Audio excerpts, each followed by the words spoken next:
Olá pessoal, tudo bem? Sou William Dias Nascimento, sou aluno de Engenharia da Computação da Devai Metrocamp. Estou aqui para resolver duas questões do ENAD de 2014. Bom, a primeira questão que eu vou resolver é uma questão do ENAD de 2014, como eu já disse, né? É uma questão discursiva. Tá? A questão basicamente está abordando sobre o tema das clouds e os fatores da plataforma no dia a dia aí do cliente, né, e das organizações, né.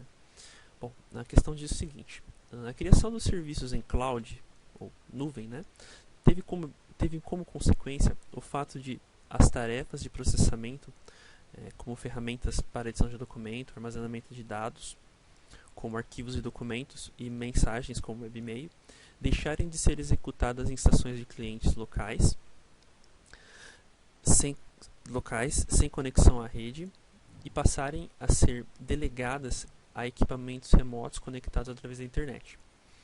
Cada vez mais surgem empresas que oferecem nuvens de equipamentos conectados através da internet, com clusters de equipamentos e redundância em múltiplos sites para prestação terceirizada desse tipo de serviço, de modo a oferecer maior desempenho e disponibilidade. Por outro lado, aumentam os riscos de quebra de privacidade dos dados armazenados. Aí a questão pede para fazer o seguinte: nesse contexto de mudança de um sistema local para adoção de serviços em nuvens, responda as questões a seguir. Primeiro, só comentar da questão das clouds, né? Esse tema é um tema bem atual mesmo, né? Apesar de a questão ser de 2014, né? As empresas têm migrado para a nuvem e cada vez essa realidade tem se tornado mais aí, disseminada pelo mundo corporativo, né? Aí, em relação às questões que são propostas aqui com relação ao texto, né, de clouds, a questão A pede o seguinte, né: como mudam os requisitos da plataforma do cliente? A gente já vai abordar ela. A questão B pede o seguinte: que requisitos devem ser atendidos pela infraestrutura local de rede e telecomunicações? Como esse tipo de serviço pode apresentar melhor disponibilidade e menor risco de perda de dados?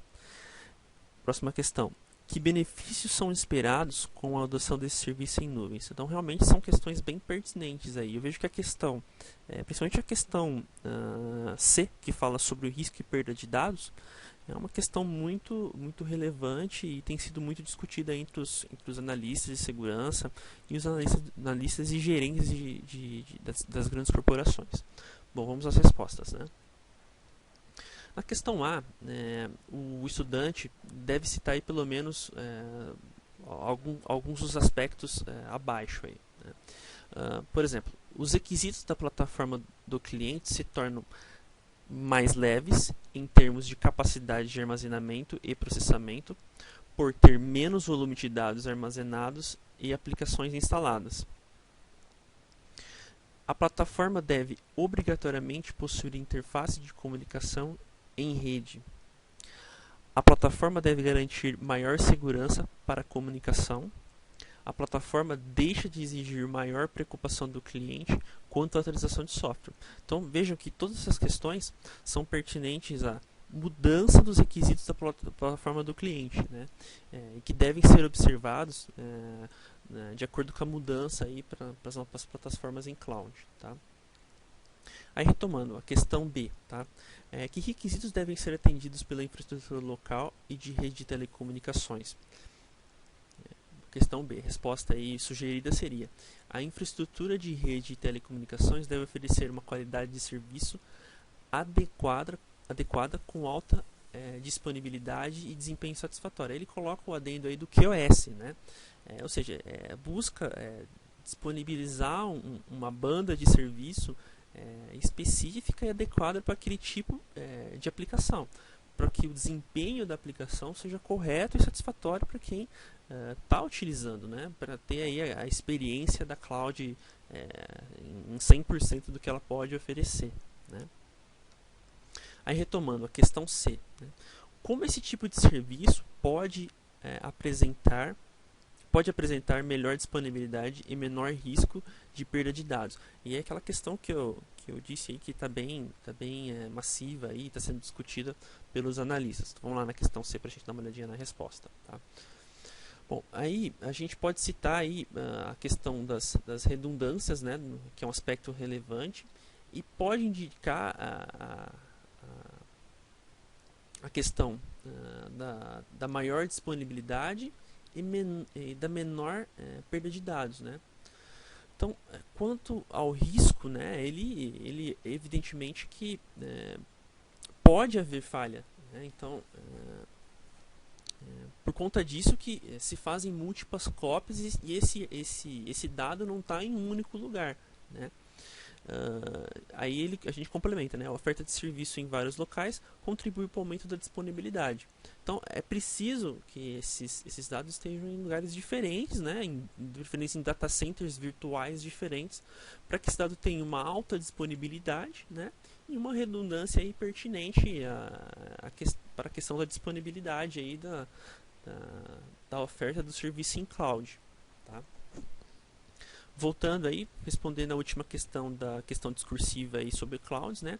Que benefícios são esperados com a adoção dos serviços em nuvem? Que eu acho que é uma das coisas mais importantes que o administrador precisa ter como lição, né? Para indicar esse tipo de serviço, né? E para atender a corporação. Tá? Então vamos dar uma olhadinha na resposta lá da questão D.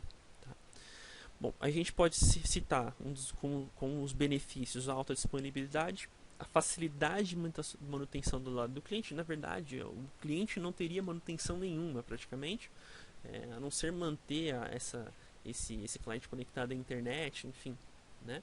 E com a aplicação de conexão disponível e configurada, né? Todo o serviço estaria numa nuvem, né? Maior confiança contra a perda de dados sem necessidade de infraestrutura local, ou seja, o conceito de data center local com vários equipamentos, enfim, isso não tem mais, tá? Ou não existe, pelo menos no conceito de cloud, tá? A facilidade de acesso independente de localização ou tipo de dispositivo do cliente, tá? E a possibilidade de ter uma plataforma do cliente mais simples, ou seja, vai ser uma plataforma mais enxuta, tá? O que contribui aí pro ganho do administrador, no caso, ter esse cliente com menos demanda interna, né? Então essa é a questão 4 e o que eu queria passar um pouco para vocês aí das questões de cloud. Eu achei bem importante comentar essa questão, porque ela está bem, apesar de, como eu falei, do ENAD ser de 2014, ela ainda está muito atual e a galera ainda está, essa discussão está bem quente aí no mundo corporativo, tá? E aí eu só queria fazer mais um complemento nessa questão de cloud e dizer o seguinte, que apesar de a questão de cloud parecer ser complexa, o serviço em si, né, ele tem sido muito procurado não pelo administrador de TI ou pelo engenheiro da computação da corporação, e sim até pelos próprios diretores, a área comercial, né, pela facilidade de subir os serviços. Hoje em dia a informação está toda disponível na internet. Você, com um simples clique, você sobe uma aplicação, sobe um servidor. Né? Então, um pouquinho da questão de cloud. Tá? Bom, a próxima questão que eu queria abordar também é uma questão discursiva, tá? E ela vai abordar um pouco da questão de algoritmos, né? Complexidade de algoritmos, né? Que também é uma matéria específica do curso de engenharia da computação. Né? Então vamos dar uma olhada na questão, também uma questão do ENAD de 2014. Tá? Um grafo orientado com N vértices pode ser armazenado na seguinte matriz adjacente, matriz de adjacência.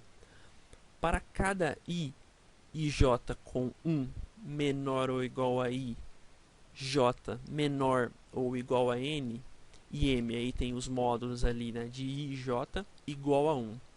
Se a aresta orientada a I e J, né, que no caso aí pertence a um conjunto de arestas do grafo, caso contrário, M, no caso os módulos lá de I e J, serão igual a zero.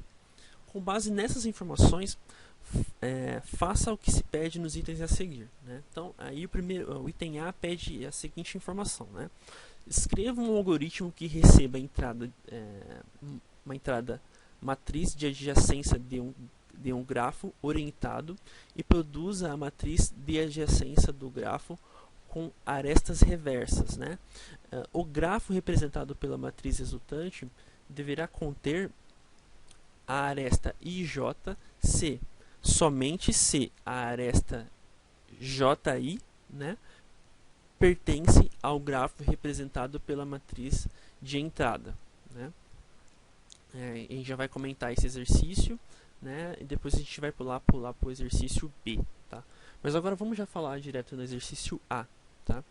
E tentar representar esse algoritmo, né? Bom, aí seriam duas soluções basicamente, né? A solução 1 com uma matriz auxiliar e a solução 2 sem uma matriz auxiliar, tá? A gente, na solução com a matriz auxiliar, o grafo reverso, né? A gente tem um grafo reverso com uma entrada M e uma matriz N, né? Uma matriz N por N, tá?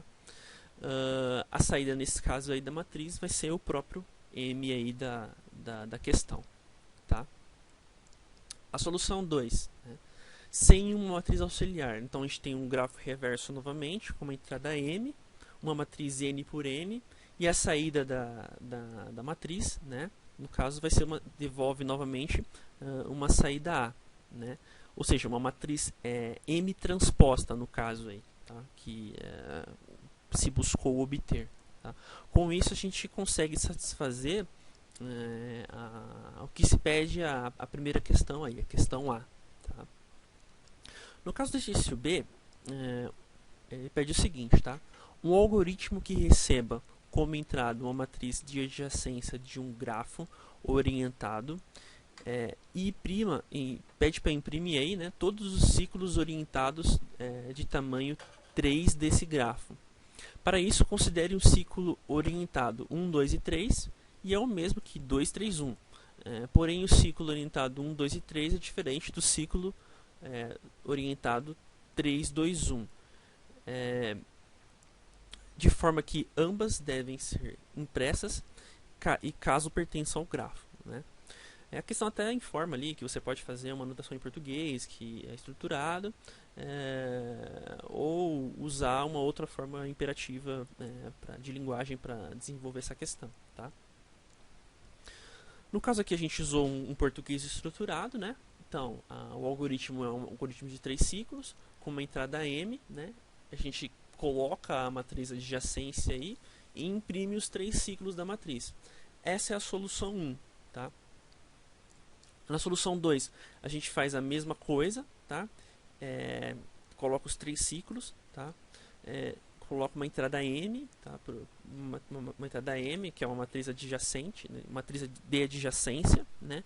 E imprime a saída dos 3 ciclos, tá?